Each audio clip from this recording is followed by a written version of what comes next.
Greetings, my people. Welcome back to today's news. As we bring to you the latest news, hear what the Biafrans in UK did to Soludo a few days ago. Please watch to the end and don't forget to drop opinion on the comment section. Thank you.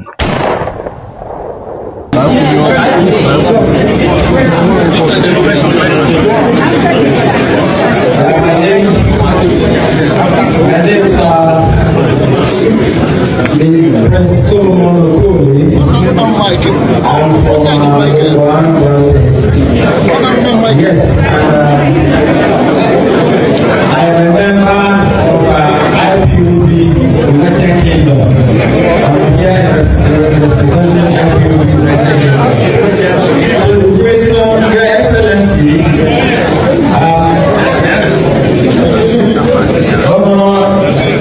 your security outfit will look at Agudeshe by ETC have allegedly become agent of intimidation and oppression, even killing and maiming allegedly innocent youth. What is your administration doing to reform these security agencies? Sir, we have noted that you hold anti-Biafran stance and tend to always rush to blame IPOB through ESM for any security breach. This is worrying because we thought you were friendly to IPOB leader Mazen Kano. Are you willing to ask President Tinubu to immediately release Mazen Kano and other innocent Biafrans held in various detention facilities and torture camps across Nigeria? We have a short letter here to present to you. It is summary of our earnest request. Kindly give thought to its consent.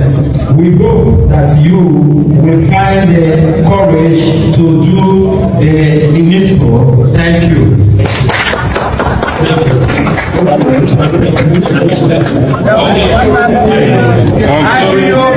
One family. Just please, order in the house, please, order in the house. My name is I'm simply the Professor soludo, the solution of Biafran State in the UK. We are approaching of local government. We are here today as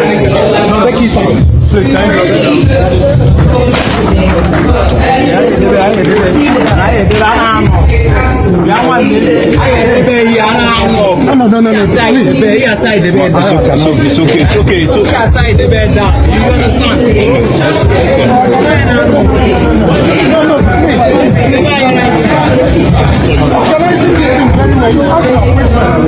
It's okay. It's putting it away. You know, it's putting it away. Don't worry. It's putting it away. It's okay.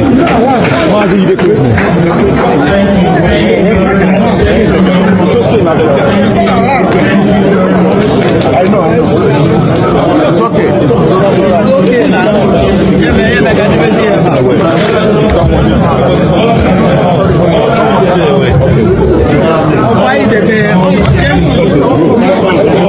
You're taking them out. Take the papers out from here. Take the papers out, please. They have to go. No, yeah, they ask their question. We are here to interactive section. It's finished now. It's not to come out. It's okay. Sit down. It's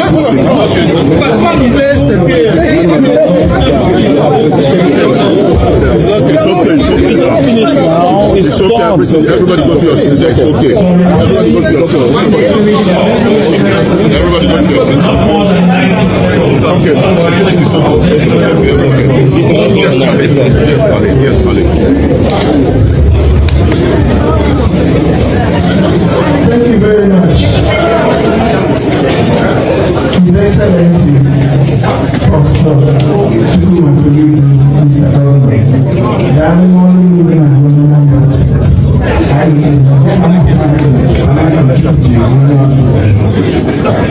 Now, on a real sense, that man didn't commit any crime at all. Because I went under the comment section of that video and I saw some people saying that why will that man speak to the governor of Anambra State in such manner?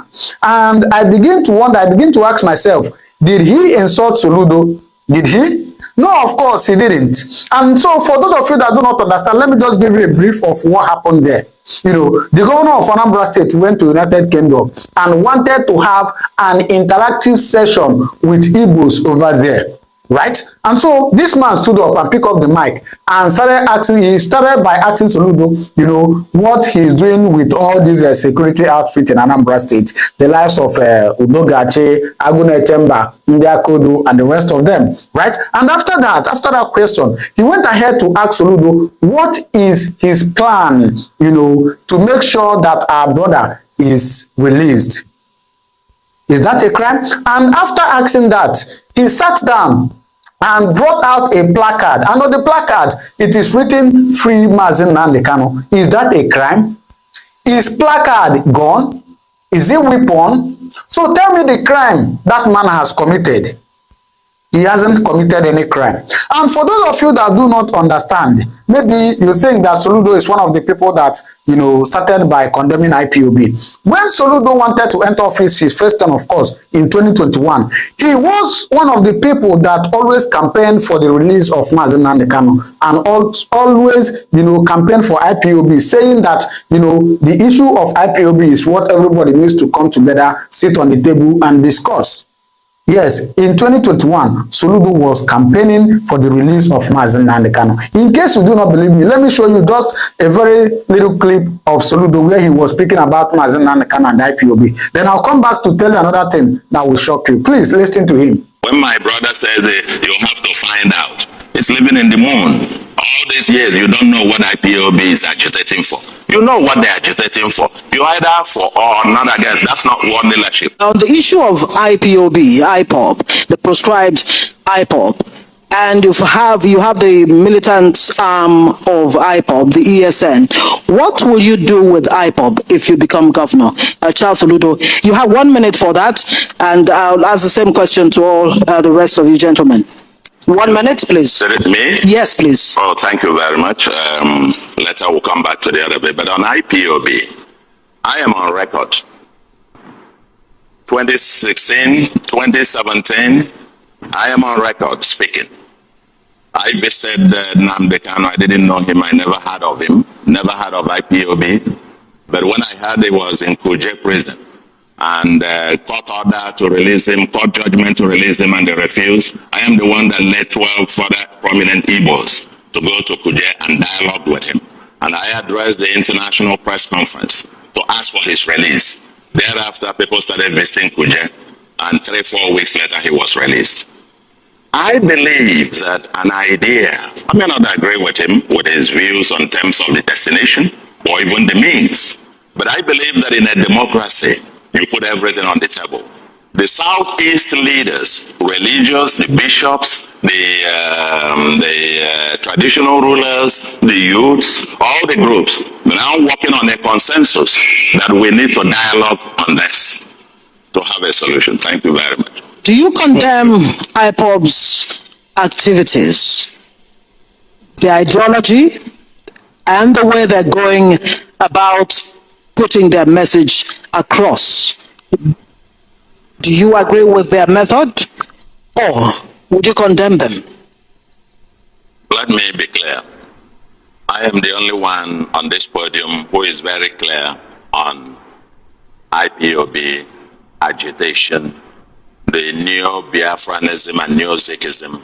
I happen to be the immediate past chairman of the Ohaneze Ndigbo Planning and Strategy Committee, and at Ekwueme Square, we reeled out the position of the Igbos on restructuring Nigeria. That obviously says, in terms of the mainstream about independent Biafra, I am a Pan-Africanist, a Pan-Nigerian, and that I have said and written copiously about for decades. However, I'm on record to have also said that the IPOB deserves there to be heard. That this thing where the idea that the agitation cannot be shut down by a gun. When my brother says you have to find out, is living in the moon. All these years, you don't know what IPOB is agitating for. You know what they're agitating for. You either for or not against. That's not world leadership. So for me, we need to have a dialogue, bring everybody to the table, and discuss those specific issues that are the agitations. Now, that is Soludo speaking, and that was before he became the governor of Anambra State. Though he made it very clear, as you can hear him from that video, he said that he do not agree to the destination of Mazen Nnamdi Kanu or the means. Of course, Mazen Nnamdi Kanu's destination is for the restoration of the sovereign state of Biafra, and his means, he said he do not agree to. But he agreed to dialogue, that everybody should come together on the table and we discuss. He made it very clear. In fact, after he became the governor, he went to visit Mazen Nnamdi Kanu in prison, right? Now, since he became governor, I ask, how many times have you seen Soludo come out to, tell the federal government to please give us Mazen Nnamdi Kanu? Ask Governor Oti, we, once in a while do. Instead, what he's here to do is, to stop everything that IPOB is doing. Of course, IPOB has said that they are not in support of sit at home, which he has tried in everywhere to stop. Right? Now, my question remains, what is Soludo doing? Because this question that man asked him, if I happen to see Soludo today one-on-one, I will still ask him that question. As I said, it's not a crime. Professor Soludo, what are you doing to secure the release of our dear beloved brother? What is he doing? You see, I always tell you guys that most of the leaders we have in Nigeria are not, after the will of the people. They are after their own interests. I keep telling you that. Not all of them, but most of them. They are after only their interest. Once they get that thing they want, you can go to hell with your decision or with whatever you want. They don't care. Now, I'm going to allow you to listen to Soludo briefly, what he said. I think late last year, before he was inaugurated as, as governor second term in Anambra State. Please do well to listen to him. Then you drop your comment in the comment section what you think. My question again to Soludo remains, what is he doing to secure the release of our dear beloved brother? Please listen to him. All right, so a lot of you have still not gotten the picture, but let me show you something, right? This was February 28, 2017. 2 years after Nnamdi Kanu's first arrest. His first arrest was in 2015. So far so good. This whole thing not happen for 10 years, going to the 11th year now, where that guy, they still hold on, right? So in 2017, see the people that were agitating seriously for the release of Nnamdi Kanu. Soludo, the present governor of Anambra State, Utomi, another Southeast leader, demand immediate release of Nnamdi Kanu. As you can see, some Igbo leaders have demanded the unconditional release of the leader of indigenous people of Biafra, unconditional, Nnamdi Kanu. Addressing journalists on the detention of Mr. Kanu, a former governor of the Central Bank of Nigeria, Charles Soludo, described the continued detention of Mr. Kanu as unacceptable and an abuse of Mr. Kanu's right to legitimate agitation. He went further to say Mr. Kanu was in the company of other Igbo leaders, including former presidential aide Pat Utomi and former head of Nigeria Electoral Regulator Sam Amadi. The former bank chief said Nigeria cannot thrive in an atmosphere devoid of the democratic freedom of speech. So Chukwumacha Soludo was fighting seriously for the release of Nnamdi Kanu in 2017. Then in 2022, he became the governor. Then a few days ago, they were trying to, before the whole protest of Nnamdi Kanu was interviewed. This is what he has to say. For the release of Nnamdi Kanu, and I'd like to know, are you joining in that campaign for the president or the federal government to release Nnamdi Kanu? There will be protests in many parts of the country tomorrow, as we understand. What is your view about that protest and the agitation for the release of Nnamdi Kanu? Shell, I think we should be discussing Anambra and forthcoming election. That's what you said this program is all about. And you're not going to drag me, get me to, if you like, get us distracted from that focus. I get on to Monday sit at home thing, which is very unfortunate. We've made it very clear. People, if you are protesting or agitating for anything, you are holding yourself down by now killing your own people under the pretext of Monday sit at home. And I think even Nnamdi Kanu himself and his IPOB, at least on record in terms of press releases that were sent out by IPOB, that they did not support the Monday sit at home. It was some criminal elements doing that. And we take them for their word that that's true, that they don't. And Monday sit at home thing is likely, over here. With anybody sitting at home now is doing so out of his own preference. Now, two things happened, right? It's either that first time he was not fighting for Nnamdi Kanu, he was just trying to do politics, because a lot of people that you see that they are saying they are fighting for Nnamdi Kanu, it is not the truth. They are actually doing politics because they want to associate with the people, because they see that a lot of people are saying free Nnamdi Kanu, free Nnamdi Kanu. They will join heads together, they will talk about it so that they can use it to push their own political gain. That's one. Or Chukwuemeka Soludo became the governor, and then the stakeholders of the state told him that you can never, ever speak of the release of this man, because this man is a threat to our business and a threat to the peace of the state. That would be the reason that they will tell him.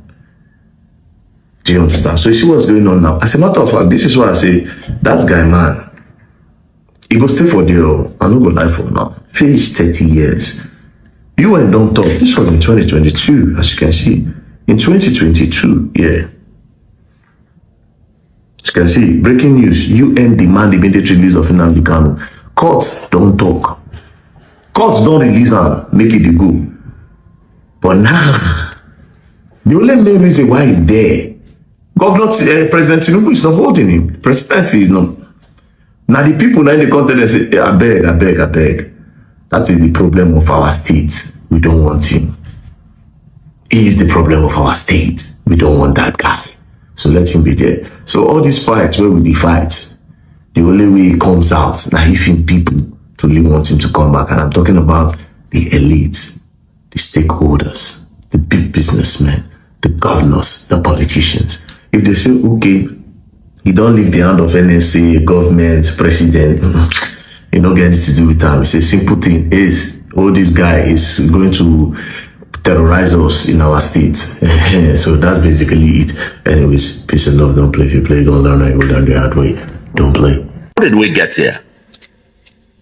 Before I became governor, that was sometime, I think, early 2021, they began this stuff, sit at home, which, was ordered by, I don't know who, as a way of protesting the arrest of Mazen Nnamdi Kanu. But when I assumed office, we engaged all stakeholders, everybody in the discussions. And we had several releases by IPOB denouncing the sit at home itself, that they did not support it.